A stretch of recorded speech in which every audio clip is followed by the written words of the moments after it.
un verdadero placer estar en el día de hoy nuevamente de vuelta en esta serie de eventos que ha venido desarrollando el Colegio de Entrenadores de México.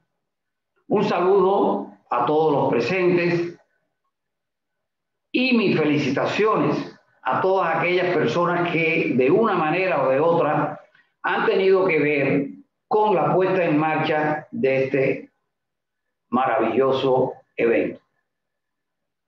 Pero en especial quiero saludar a mi amigo Pedro Gómez, que ha venido desarrollando una encomiable labor en la difusión de estos eventos y con ello contribuyendo al desarrollo del deporte, no solamente en México, sino a nivel mundial. Sin más, vamos a pasar a lo que hemos venido. Y en el día de hoy vamos a conversar sobre un tema que pudiera ser un poco controversial y que está enmarcado dentro de la metodología del entrenamiento deportivo. Sabemos que sobre metodología del entrenamiento deportivo hay mucho, pero mucho escrito. Y la mayoría de las cosas que están escritas nunca han sido sometidas a un análisis, a una revisión. ¿Por qué?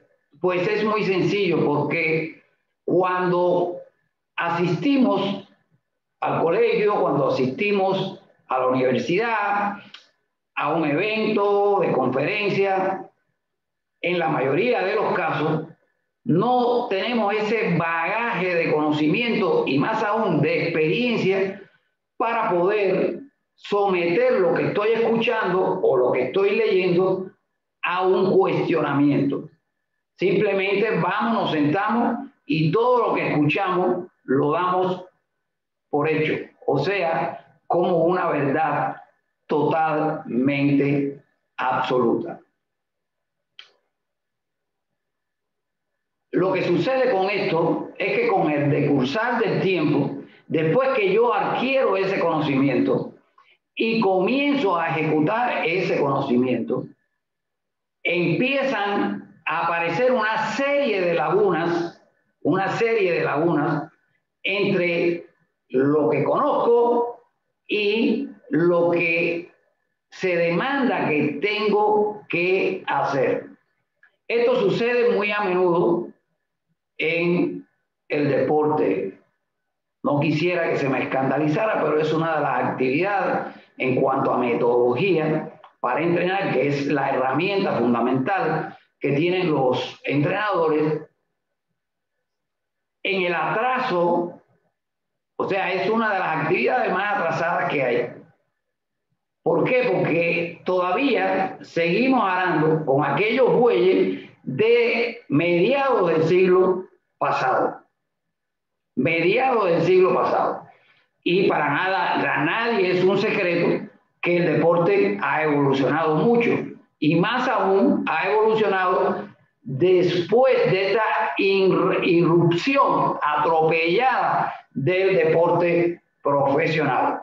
Y no lo estoy criticando, digamos que toda esta atropello del deporte profesional ha venido para bien. No vamos a entrar ahora a discutir ese punto de vista, pues no tenemos el tiempo necesario para entrar a un debate sobre ese tema. No fue lo que nos trajo, aunque lo menciono porque sé que hay gente que habla muy mal del deporte profesional.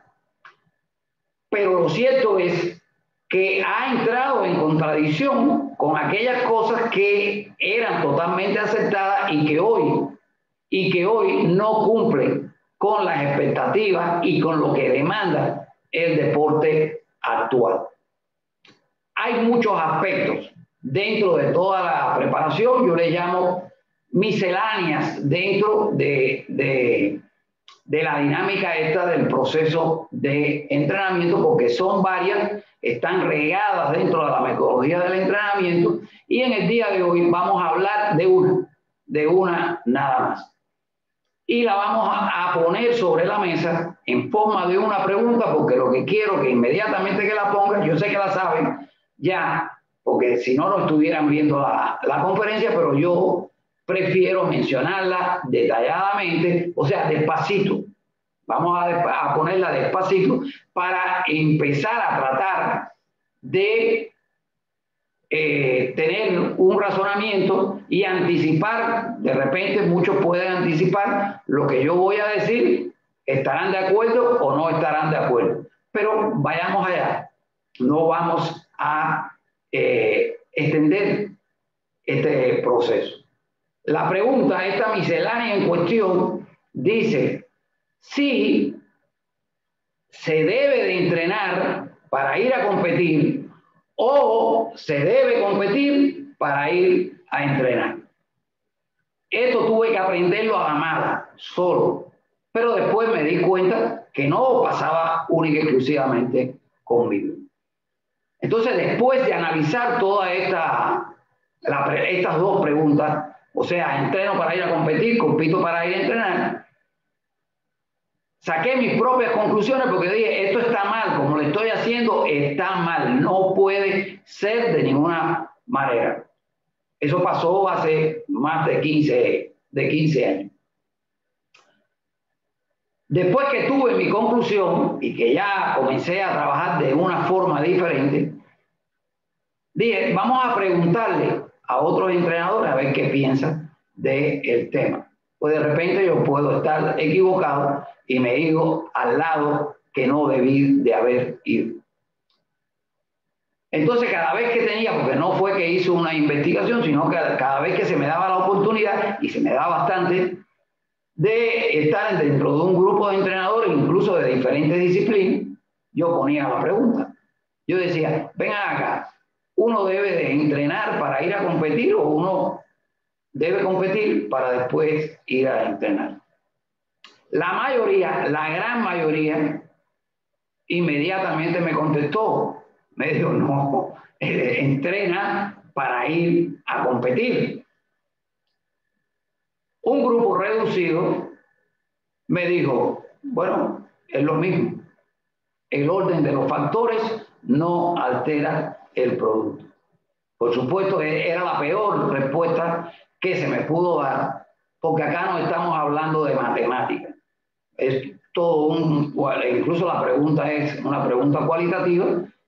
No me puede decir que 2 más 3 es 5, porque la respuesta está totalmente incorrecta.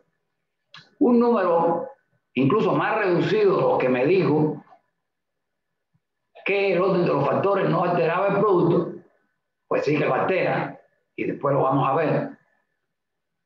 Después de pensar, porque se tomaron su tiempo, y entonces me dijeron, no, se compite para ir a entrenar.